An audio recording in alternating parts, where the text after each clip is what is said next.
Ray, I need last night's river feed pulled up. South. I want to see what your system logged. All right, but I'll say this up front, Muldoon. If it moved through the water, the system can't see it, because the movement of the water and the convection rising from the surface screws up the sensors. We're not just counting shapes here, Muldoon. Every animal has a distinct profile.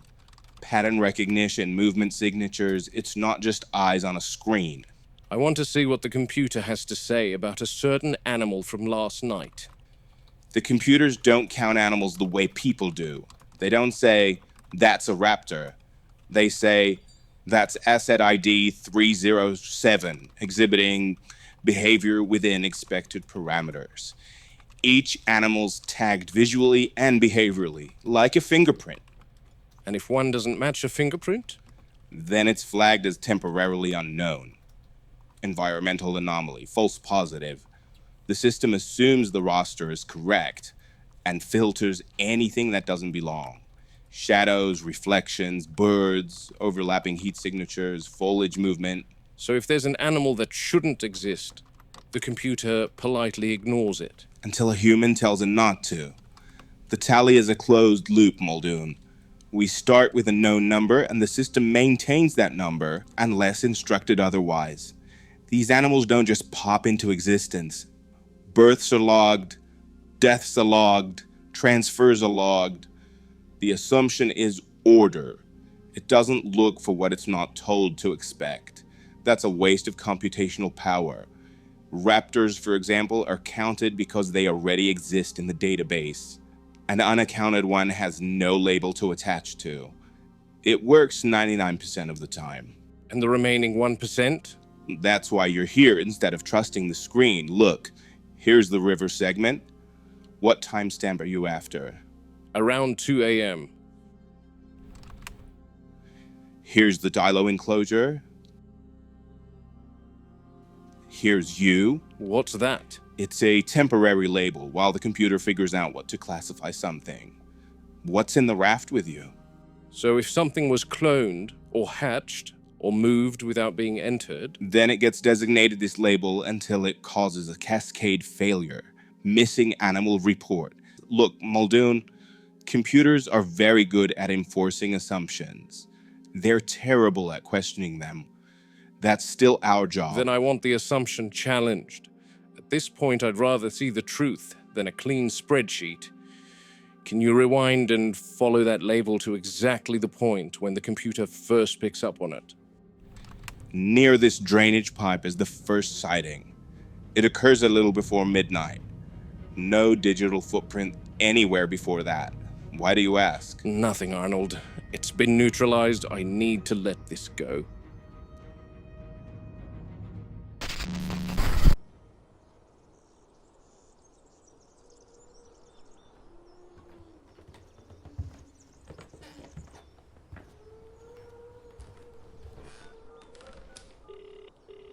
Good morning, Tony. Morning, Muldoon.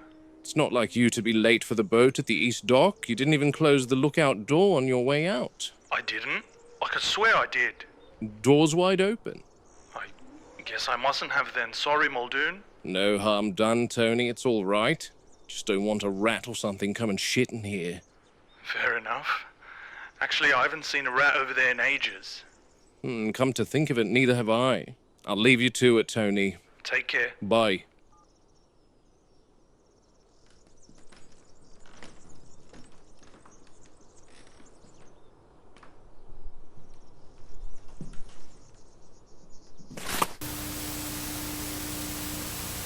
Ray, I'm not the greatest with tech. Can you see what's happened with my lapel cam? It's out of storage, Robert. You've been recording continuously for hours. No overwrite permission, no compression. I'll offload all the footage. Congratulations, you've officially documented too much. All right, call me when it's ready.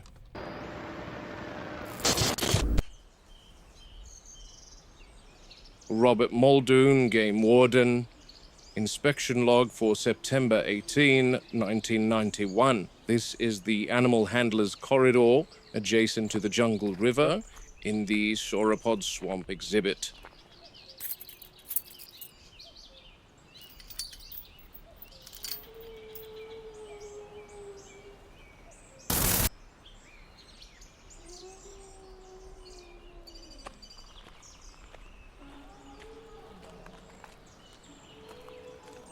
These guys are normally always waiting eagerly for staff. Ah, here we go.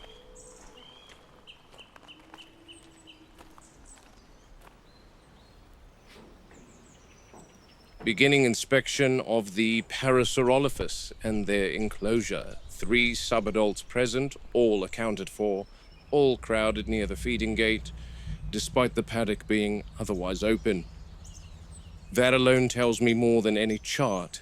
Animals gather where patterns have rewarded them before. They're sleeping at the gate instead of grazing, calm but expectant. They are usually fed special supplemental tablets, huge tablets. The tablets provide the animals with the amino acid lysine as part of the lysine contingency. Our resident whiz kid Henry inserted a gene into their genetic makeup that prevents all InGen's dinosaurs from manufacturing lysine. Therefore, they depend on receiving the amino acid exogenously from us, otherwise they'll go into a coma within 12 hours and expire. Since these animals are part of an ecology long vanished and have no predators in the contemporary world, this keeps a check on their growth. They have been genetically engineered to be unable to survive in the real world. They can only live here in Jurassic Park. Parasaurolophus has always been logged as compliant, low risk. I don't like that label. At this size, risk isn't about temperament. It's about mass and momentum. Each one of these animals could flatten a fence or a man without meaning to. When herbivores kill, it's usually an accident, except your odd elephant, rhino, or hippo. That doesn't make the outcome any better. They're resting flank to flank, smallest kept toward the center. That's herd behavior, not coincidence. Even in captivity, they maintain protective geometry. It tells me they still think in terms of threat vectors, even if nothing is immediately present. Their crests aren't active this morning, but they usually make low calls, sub-audible. You don't hear them so much as feel them through the ground. We record frequencies, but I'm not convinced we understand what's being said. These sounds travel farther than our fences. Through soil, through water, through rock. There's a strong possibility they're communicating beyond the enclosure, and we simply lack the instruments to interpret it properly. I've seen them do this before storms, particularly. Before maintenance vehicles arrive. Once before a containment alarm that hadn't yet triggered. They react first, our systems come online second. From a warden's perspective, that makes them early warning animals, living sensors. The troubling part is that they may be responding to things we don't yet recognize as threats.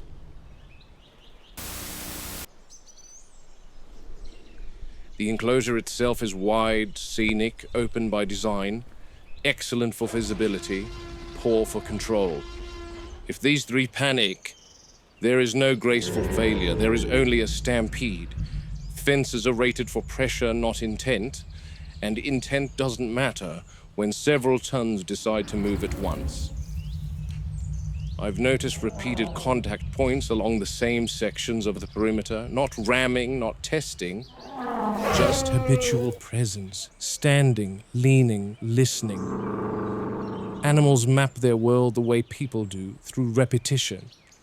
Given enough time, they learn exactly where the edges are. People like to think intelligence equals aggression. That's a comforting mistake.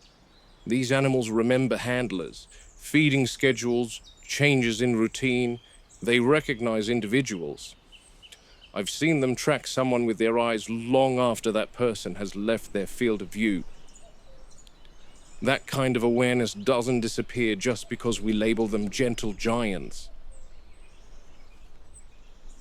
There's an ethical problem here we don't like to discuss. These aren't decorations, they're thinking, sentient social animals being asked to live as background scenery. When something intelligent realizes it's being observed, but not understood, it changes how it behaves, quietly, patiently. Her vocalizations are increasing now, still low, resonant. She's not distressed, but not idle either. This is social communication, coordination. These calls don't stop at the fence line, which raises an uncomfortable question. What else is listening? And whether those listeners associate these sounds with safety, food, or opportunity.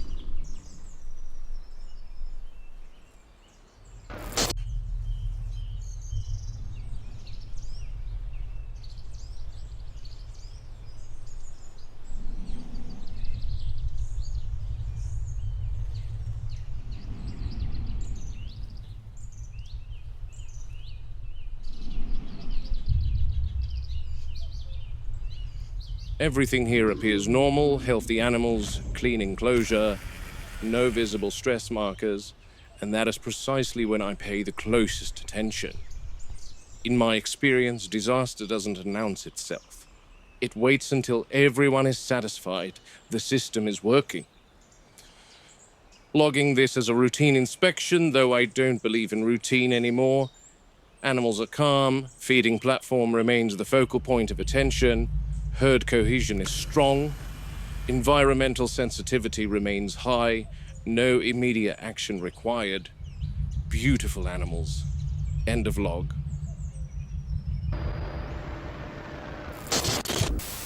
The plumbing on this island is not exactly complete. In the main park, moats and sewerage runoff have very primitive drainage setups at the moment. I can't shake the feeling that the drainage system is linked to that raptor's appearance in some form or another. But Hammond said to forget about that raptor, so that... I've just administered the Lysine pills inside the feeder.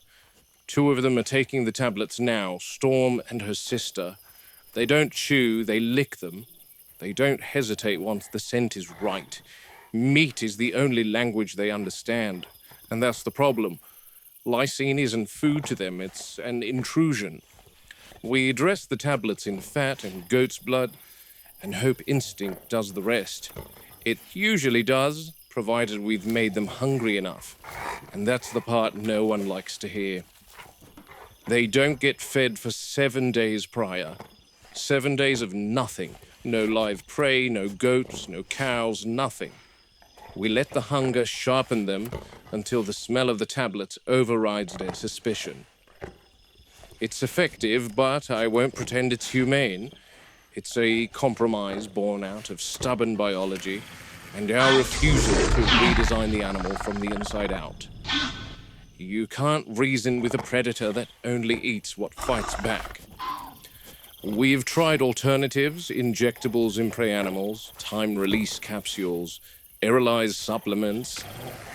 They learn too quickly. The moment something feels wrong, they remember it.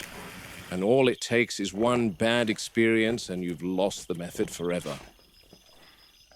These animals don't forgive patterns, they break them.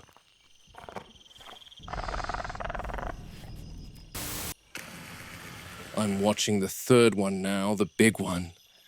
She hasn't moved in with the others. She's at the far end, just inside the tree line. She's still just watching, not distracted by the show, just observing. Sometimes she refuses the tablets outright, waits until the others are done, then sniffs about the perimeter. Hunger doesn't blind her the way it does the other pair. Could be dominance. Let the others expose themselves to a potential risk first, see if there's a consequence. Could be stress from hearing that 4th raptor's call the other night. We've been cycling the gates more often, running drills. They feel that. They feel everything. Or it could be something simpler. She's just not hungry enough. That worries me more than defiance. She's thinner than last mealtime, but not weak. There's a difference. She's conserving energy, not losing it. Watching angles, listening. She's learned that feeding time is when people are closest, when routines are loud, when mistakes happen. If she doesn't take the tablet within 3 days, we'll have to isolate her. Separate administration. and that carries its own risks. But the lysine lasts about 2 weeks in the raptors. Every animal metabolizes at different rates, but if the big one doesn't take some lysine supplement in the next 72 hours, she could slip into a coma. This is why I keep pushing for alternatives. Transdermal delivery, implanted slow-release delivery, anything that doesn't rely on starving an intelligent animal into compliance. You can only corner a predator like this for so long before it starts planning around you. Hunger sharpens memory, doesn't dull it. The other two are finished now, tablets swallowed. They're irritated, expecting more that isn't coming. The big one hasn't moved. Still watching, still thinking. If this were the wild, I'd say she's choosing the better moment. In here, it means she's ahead of us again.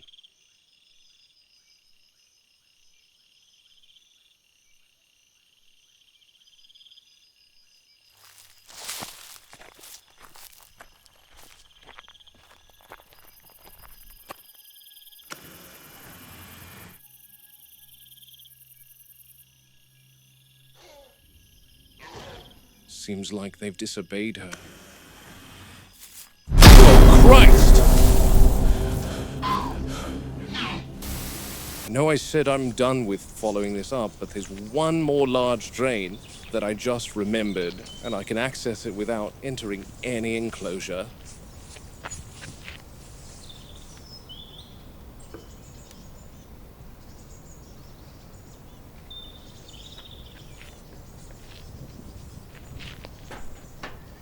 Oh, wow.